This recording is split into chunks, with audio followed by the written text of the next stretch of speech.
Thanks for tuning in to Asia Gaming Brief.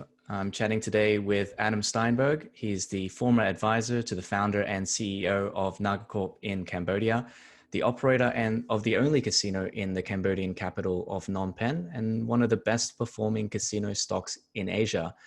A couple of months ago, Adam moved on from the role in Cambodia, and he's made his way back to New York City, or New Jersey, to continue his work as a strategic advisor to the gaming industry. Tell us a little bit about your time in Cambodia. What were some of the initial shocks you experienced when you first entered the country, and what would you say was your biggest takeaway from your time there? Yeah, look, I think, most Americans, we've got this view of Cambodia. If most of us probably don't even know where it is.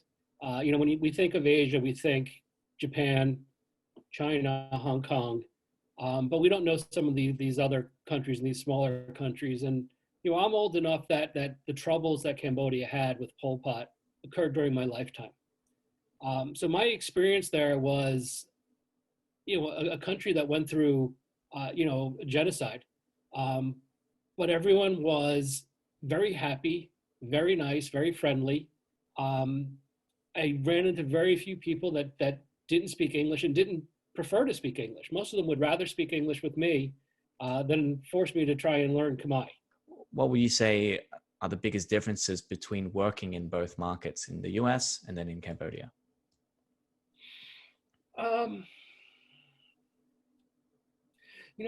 Look, the US and is a very mature market.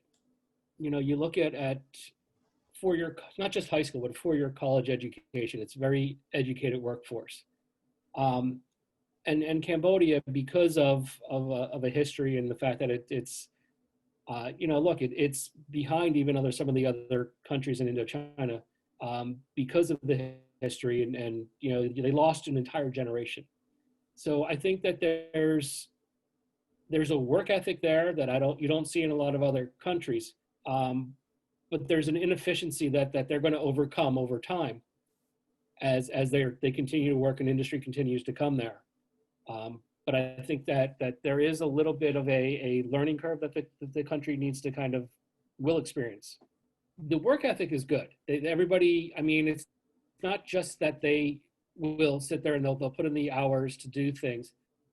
There's a curiosity that I haven't seen in Americans in a long time, right? It's not just what's my job, it's how can I do it better? And what's your job? There were conversations that I had in Cambodia that I haven't had, not just in the US. I travel a lot to Europe as well, and even some other parts of Asia. There is a natural curiosity there because there's a gap between people who go on to different higher levels of education. So during your time in NagaCorp, you handled most of their new projects and spearheaded research into new ideas. And one of these plans was to get into the online gambling space. Can you tell us a little bit about that? What were the motivations there, and why did you ultimately not go ahead? Sure. Look, you look at the success that not just some of the casinos in Sihanoukville and other parts of Cambodia had with online gaming. You look at some of the POGO opportunity and what they're doing in the Philippines. And you recognize that there is a big opportunity to offer online gaming and generate returns in Cambodia.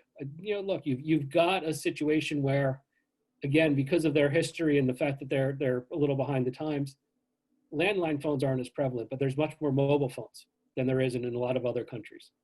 So look, you can certainly do well offering online gaming, and within Naga as well, given just the quality of the physical asset, you could create a really impressive online gaming room. And so we'd be remiss as a company if we didn't evaluate all opportunities and look at what's the potential there, and balance that. And I tend to be a little more focused sometimes on what's the downside to me as opposed to what's the upside. And at the end of the day, we just thought it was too much of a risk to the company reputation-wise, and to kind of pursue online gaming. And look, I think that concern was validated since the government did go out and outlaw online gaming in January of 2020. Do you think that online gaming will come back to Cambodia in some way? I would never say no. Right? I'm not going to say never. I think that you right, look at other jurisdictions. Online gaming has had its fits and starts. It's had its problems with responsible gambling. It's had its problems with geo compliance. And over time, as you get continued improvements in terms of bandwidth, in terms of some of these additional the responsible gaming initiatives that need to be performed in it and done to make sure you're not taking advantage of customers, or to make sure you're not accepting customers that legally should not be accepted. Yeah, it very well may. But I think that right now, particularly the bandwidth and particularly some of the geo compliance issues need to be addressed. What about Japan? What has come of the desires to enter Japan since you've last been working on it? Right.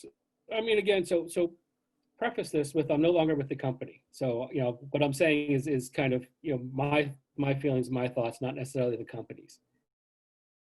It's going to come down to, for Naga especially, what's the value we can return, and not just return to the company, to the shareholders, and to the local Japanese stakeholders, the citizens, the government, and the business community. And right now, I mean, look, COVID changes everything, and some of the laws and regulations in Japan, 3% of your gross floor area gaming in a COVID environment where you have to maintain 6 feet social distancing and you're probably down to 25% capacity, makes that return potential a lot harder to do. So you're back in New Jersey with AM Steinberg Advisors. Any plans to head back to Asia? Look, right now I can't. Most Asian countries won't accept me, and trying to find a direct flight would be nearly impossible. The last 2+ years working for Naga have been some of the best times, both personally and professionally. I met fabulous people. I learned a whole new way of thinking about the industry. And when you go, as a sort of expat, you get to experience a country in a way you don't, like you said earlier, as a tourist. And let's face it, I've got an expertise now that I think would, certainly would be valuable to any potential future clients. So yes, is there a plan to do it when the markets open back up? I would absolutely love to be able to go over and spend as much time in Asia as I can. Well, Adam, thank you very much for your time today. I hope to be able to see you in Asia again, or if not, my next trip to the US. And I look forward to seeing you again as well. Thank you. And thanks for listening. You tuned into Asia Gaming Brief.